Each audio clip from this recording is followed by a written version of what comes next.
Bonjour à tous et bienvenue sur la chaîne de Perle & Co, votre boutique en ligne spécialisée dans les perles et outils pour faire vos bijoux. Je suis Tiffany, créatrice chez Perle & Co et aujourd'hui j'accueille Édouard, gémologue, qui va nous parler de son métier. Enchanté Édouard. Enchanté Tiffany. Donc Édouard, aujourd'hui si tu es là, c'est parce que on va sortir une nouveauté sur le site. Et du coup restez jusqu'à la fin de la vidéo pour savoir ce qu'il en est.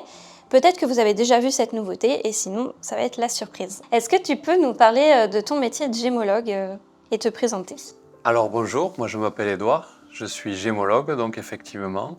La gémologie est un métier qui consiste à l'analyse des pierres fines et précieuses, mais pas que, parce que moi je suis spécialisé dans l'achat de matières brutes et la transformation de cette matière brute vers un produit fini, prêt à utiliser par nos clients qui sont artisans de la joaillerie, bijoutiers ou même parfois des marques. Qu'est-ce qui t'a amené du coup à faire ce métier-là?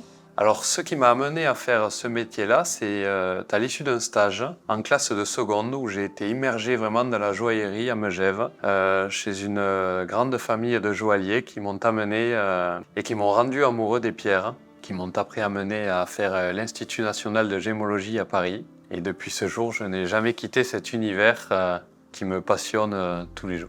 J'ai quelques questions plutôt basiques pour qu'on connaisse un petit peu mieux ce domaine. Alors premièrement, qu'est-ce qui définit une pierre précieuse? Pour définir la nature d'une pierre, premièrement, on va commencer par analyser, premier aspect visuel, sa couleur. En fonction de la couleur de la pierre, je peux parler d'un bleu Royal Blue pour du saphir, qui est une couleur caractéristique pour du saphir. Ça va nous amener à déterminer par élimination que c'est un saphir. Après, pour parler un peu, s'approfondir sur la nature de cette pierre, on va analyser à la loupe ses inclusions. Les inclusions vont nous donner des éléments, des renseignements sur son origine. Pour le saphir, dans les saphirs originaires du Sri Lanka, on peut retrouver des ailes de papillon qui sont des inclusions caractéristiques au saphir du Sri Lanka. Dans les saphirs originaires de Birmanie, nous allons retrouver des zones de croissance en chevron qui sont caractéristiques des saphirs de Birmanie. Une fois que tous ces critères, toutes ces observations sont réunies, par élimination, nous pourrons certifier que la pierre est un saphir. Donc sa nature, de couleur Royal Blue, avec ces inclusions que nous avons identifiées à la loupe, nous donnons l'origine et après nous pouvons donner notre analyse sur des traitements possibles en analysant ces inclusions-là et dire si la pierre a été traitée, donc chauffée ou non. Et c'est quoi la différence entre une pierre précieuse et une pierre semi-précieuse, par exemple une pierre fine? Je crois qu'on dit plus semi-précieuse, il me semble. La première des différences entre une pierre précieuse et une pierre fine, c'est la famille. Dans les pierres précieuses, il y a 4 familles, 4 types de pierres. Il y a le diamant, le saphir, le rubis et l'émeraude. Ce sont les 4 précieuses. Toutes les autres pierres, que ce soit tourmaline, spinel, grenat, ce sont des pierres fines. Et après, nous avons les pierres de type ornemental, qui sont le lapis-lazuli, la turquoise, la malachite. Ce sont des pierres aux caractéristiques qui sont caractérisées dans la famille des pierres ornementales. La différence vraiment, c'est les sous-familles dans lesquelles ces pierres sont rangées, sont caractérisées. Il n'y a pas vraiment de différence. Une pierre précieuse, elle est belle, une pierre précieuse, elle est moins belle. C'est vraiment un classement qui a été fait il y a fort longtemps pour organiser les familles de pierres fines et précieuses. Mais aujourd'hui, de plus en plus, on se rend compte que, dû à la croissance des prix des pierres précieuses sur le marché, on se retrouve de plus en plus avec des pierres fines, comme la tourmaline, qui est une pierre qui est extrêmement demandée en ce moment, par sa scintillance, sa pétillance, ses couleurs diverses et variées, et surtout très ouvertes, très lumineuses. Et ce qui fait qu'aujourd'hui, des pierres fines comme la tourmaline, par moments de très grande qualité, devraient être classées parmi les précieuses. D'accord. Notamment au niveau du prix qui s'en rapproche énormément par moment. quelles sont la pierre la plus rare et la plus exceptionnelle que vous avez pu rencontrer dans votre carrière? Alors à mon goût, moi je suis un amoureux des saphirs. Des saphirs avec une couleur très particulière, les saphirs de couleur Royal Blue, mais pas n'importe quel Royal Blue, le Royal Blue velours des pierres du Cachemire. Donc les saphirs du Cachemire, ce sont des saphirs extrêmement rares, car ils étaient extraits dans des mines au niveau de l'Himalaya, des mines à 4000 mètres d'altitude, donc un accès quasiment impossible, qui a font leur rareté aujourd'hui. Et ce sont des pierres avec un bleu très intense, très diffus, un bleu vraiment velours. Et moi aujourd'hui, c'est la pierre que je peux dire avoir eue dans les mains. C'est vraiment quelque chose que je retiendrai à vie, parce que c'est la plus belle des pierres à mon goût, encore une fois. Car c'est vraiment les pierres de couleur, c'est vraiment l'appréciation de chacun. Moi, à mon goût, c'est le saphir du Cachemire. Du coup, vous parliez de mines dans l'Himalaya. Quel est l'impact environnemental de cette production de pierres de couleur? Alors, sur les pierres de couleur, il existe 3 types d'extraction.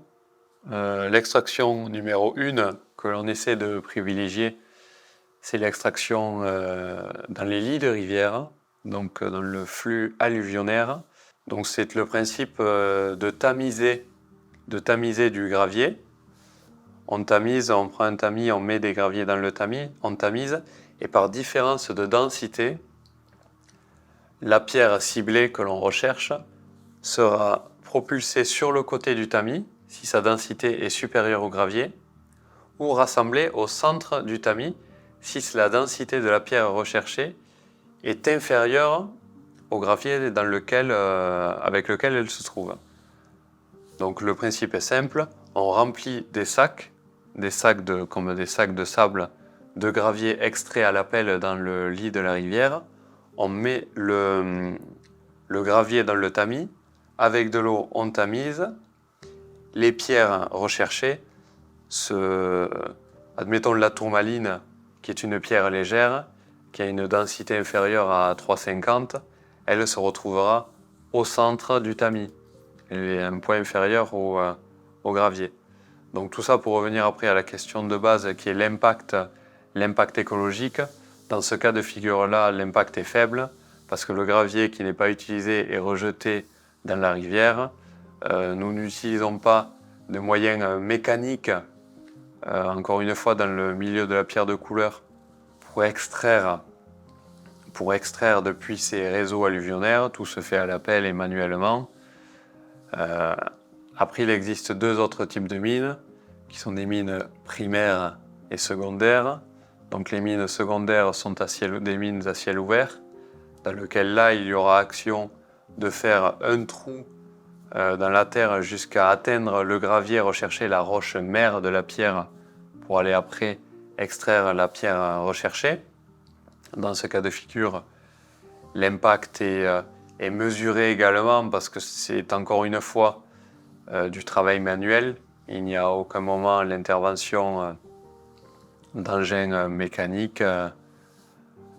C'est du travail d'homme. Et après, dans le cadre d'une mine primaire, là c'est de creuser des galeries souterraines pour atteindre la roche mère sous terre directement. Donc dans ce cas-là, l'impact peut être plus important parce qu'on va creuser au cœur de la terre. Tout à l'heure, vous parliez aussi de la différence entre les diamants et les pierres de couleur. La différence entre l'extraction des diamants et des pierres de couleur, c'est premièrement une différence de volume et de marché. Aujourd'hui, dans le marché des pierres, le diamant en termes de volume devance largement la pierre de couleur. Donc les méthodes d'extraction sont aussi bien plus avancées. Bien plus avancées, c'est-à-dire qu'une mine de diamant, c'est quelque chose de tout à fait organisé, où il y a de nombreux engins de chantier de type pelle mécanique pour creuser à des profondeurs bien plus importantes, extraire des quantités bien plus importantes aussi. C'est voilà, deux échelles vraiment différentes.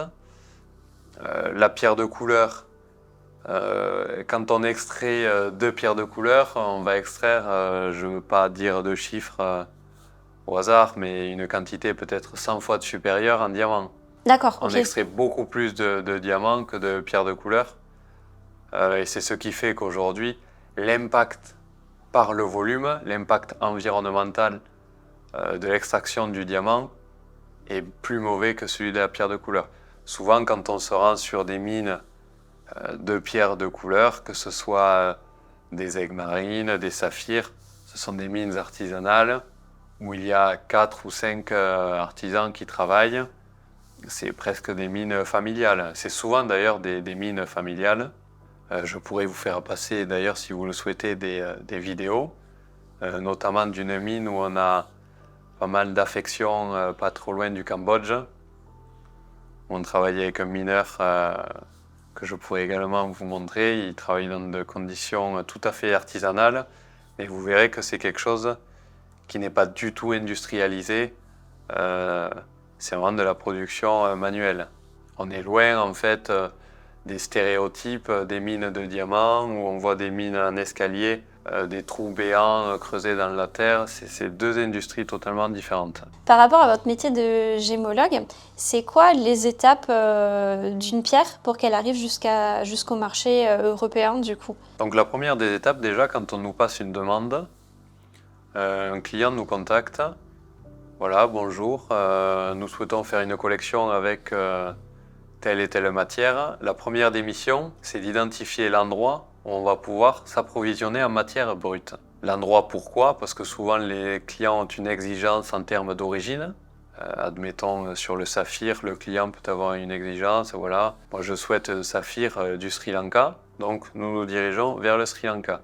Donc là, on va se mettre en quête d'une mine, donc de trouver un fournisseur de matière brute.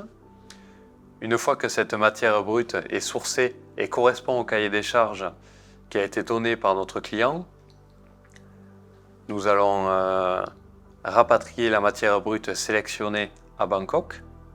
Et à Bangkok, nous transformons la matière brute vers le produit taillé. C'est là que l'action des lapidaires avec lesquels on travaille intervient. C'est que les lapidaires vont sélectionner dans le lot que nous avons présélectionné, qui correspond grossièrement au cahier des charges que notre client nous donne, parce qu'à l'état brut, on ne peut pas vraiment savoir ce que le brut va livrer une fois taillé. Donc on fait une sélection, une présélection dans la sélection de brut que nous avons effectuée auparavant. Après, cette sélection est taillée par le lapidaire, sous le respect des formes, des dimensions et du type de taille que le client exige. Et une fois que le produit est taillé, une fois que le lot est taillé, nous venons faire un autre tri, un second tri, en éliminant vraiment les pierres qui pourraient coller ou pas pour notre client. Il faut savoir qu'aujourd'hui, un cahier des charges, c'est la couleur, la clarté et les dimensions. Donc la couleur, nous avons des pierres étalons, des échantillons, avec lesquels nous nous mettons d'accord avec le client. Il faut qu'une fois le produit taillé, cela corresponde parfaitement à la couleur, au type de taille et aux dimensions. Donc par moment, on taille, ça nous arrive de tailler 200 pierres pour en livrer 100. Mais on le sait, ça fait partie du métier, donc c'est comme ça, c'est totalement accepté. Du coup, ces pierres, elles sont achetées par les maisons de haute joaillerie. Alors ces pierres-là peuvent être achetées par des maisons de haute joaillerie, par des joailliers indépendants qui souhaitent faire leur propre collection, par des artisans qui travaillent uniquement avec des particuliers. Voilà, le réseau de vente, on peut dire qu'aujourd'hui c'est haute joaillerie, petit artisan, joailliers qui font leur propre collection, collectionneurs, particuliers qui après souhaitent réaliser un projet auprès de leur joaillier. Voilà, il y a vraiment une chaîne de clients diverses et variées. Le gros de la clientèle, c'est la joaillerie indépendante. Et c'est ce qui caractérise notre métier de de grossiste en pierre de couleur. Et du coup, la nouveauté et la raison pour laquelle Édouard est là aujourd'hui, c'est que nous allons sortir à la vente des pierres produites par les sociétés dans lesquelles Édouard travaille. Et vous allez pouvoir acheter sur le site ces pierres précieuses et fines. Donc la plupart seront vendues à l'unité. Ce sont des pierres avec leur propre fiche produit, une photo qui représente véritablement la pierre et un certificat. Et il y aura aussi quelques pierres qui sont toutes à peu près similaires, voire presque identiques. Donc là, il y en aura plusieurs sur la même fiche produit, mais elles seront toutes vendues avec un certificat également. Est-ce que vous pouvez nous en dire un peu plus du coup sur ces certificats? Qu'est-ce qui certifie à nos clients? Alors aujourd'hui, nous, quand on fait une analyse gémologique, qui est grossièrement un certificat, premièrement, nous en cherchons à déterminer étape par étape, à déterminer la nature de la pierre. Donc la première analyse est visuelle pour déterminer sa nature. Après, nous faisons une analyse approfondie à la loupe pour déterminer son origine par la lecture des inclusions. Une analyse au réfractomètre dans le cas pour analyser son indice de réfraction dans le cas où on aurait des difficultés à identifier sa nature. Mais ce qu'on cherche vraiment à faire avec le certificat, c'est retranscrire si la pierre a été traitée ou pas, de mettre en avant les traitements perçus, reçus par la pierre, qui n'est pas toujours le cas, bien entendu, mais c'est vraiment de donner une transparence sur les traitements qu'a perçu la pierre, si elle en a perçu ou non, l'origine de la pierre, de renseigner sur cette analyse la forme de la pierre, ses dimensions, son poids, le nom et la nature. Voilà, c'est un peu la carte d'identité du produit, de manière à le rendre unique et traçable, et de savoir ce qu'on a entre les mains aussi. Pourquoi ces pierres se sont retrouvées chez vous et pas chez nos clients? Donc, il est vrai que nos clients aujourd'hui, et merci à eux, ont un cahier des charges très précis, de manière à réaliser les plus belles collections que possible. Comme ces clients-là produisent souvent de la série, ils sont amenés à respecter des dimensions très précises sur les pierres que nous leur fabriquons. Et il arrive que parfois, ces dimensions ne sont pas dans les cotes, les dimensions du produit fini après taille ne sont pas dans les cotes demandées par le client, donc souvent 1/10. Et dans ce cas-là, la marchandise est rejetée par le client, parce que la pierre sera trop petite ou trop grande et ne pourra pas être sertie sur le bijou. Donc la marchandise nous est restituée, nous reprenons cette marchandise et nous vous la proposons, mais cette marchandise est tout à fait en accord avec la qualité demandée par le client. C'est juste très souvent, dans 95% des cas, un problème de dimension qui fait que cette marchandise est rejetée. Alors il faut savoir que la dimension, c'est un critère très difficile à respecter parce que la forme du brut, à l'origine, aucun brut n'a la même forme, sauf dans des cas très rares où, comme le diamant, où on peut retrouver des formes de brut, des bruts qu'on appelle sewable, qui sont presque identiques. Dans les pierres précieuses et fines, c'est très peu souvent le cas. Donc on se doit de s'adapter à cette forme-là. Et des fois, en s'adaptant, on ne peut pas tomber exactement dans les critères demandés par le client en termes de dimension. C'est pour ça que la marchandise est rejetée. Ces pierres pourront être achetées du coup par nos clients bijoutiers et artisans qui souhaitent réaliser des créations avec des pierres uniques. Mais en tant que particulier, vous pourrez aussi les acheter et soit les garder, les collectionner, soit les donner à un artisan bijoutier, un artisan joaillier pour réaliser une création que vous avez imaginée, par exemple. Vous disiez que vous aviez un réseau d'artisans, par exemple. Voilà, nous travaillons essentiellement avec des artisans de la joaillerie, qui sont des indépendants, qui ont leur propre atelier. Donc dans le cas où vous seriez intéressé par une des pierres, mais que vous ne connaissez pas d'artisan, nous pouvons vous orienter en fonction de la zone dans laquelle vous habitez, vers un de nos clients qui pourrait vous servir et vous réaliser le projet que vous souhaitez. Donc ces pierres sont déjà disponibles sur le site, il y en a une partie qui est déjà disponible et d'autres vont arriver au fur et à mesure des jours. Donc n'hésitez pas à aller voir, vous avez le lien direct vers ces pierres dans la description de la vidéo. Est-ce que vous auriez des conseils pour entretenir ces pierres, des conseils à donner à nos clients? Une pierre fine ou précieuse, c'est un objet durable dans le temps. Effectivement, s'il n'est pas contraint à des chocs ou tout autre type de souffrance, de maltraitance, si je puis dire, c'est un objet qui est très durable et qui peut traverser le temps et les générations sans problème.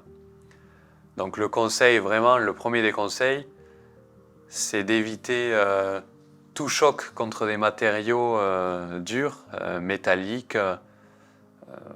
Dans le cas de certaines pierres, plus les pierres fines qui ont un indice de dureté inférieur aux pierres précieuses, le diamant étant le plus dur, le saphir juste en dessous, ce sont des pierres qui sont presque inaltérables au choc.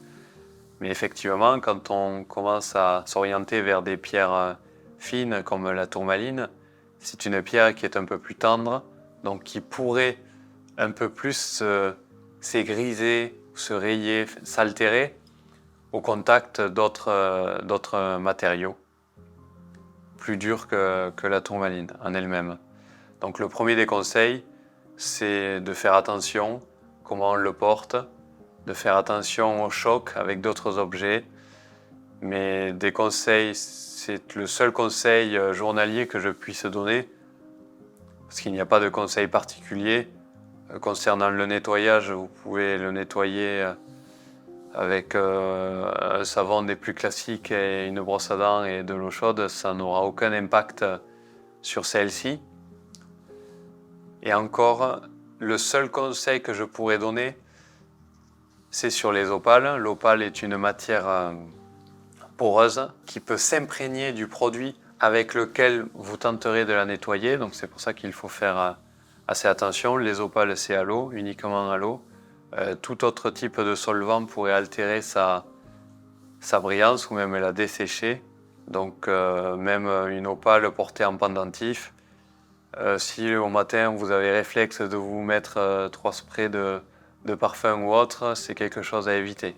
Bon ben merci Edouard pour cette interview, ça a été très instructif, j'ai appris plein de choses, je pense que nos clients aussi. Merci à vous de m'avoir reçu, c'était un plaisir d'échanger aujourd'hui avec vous et de vous transmettre ma passion sur la gémologie et les pierres fines et précieuses.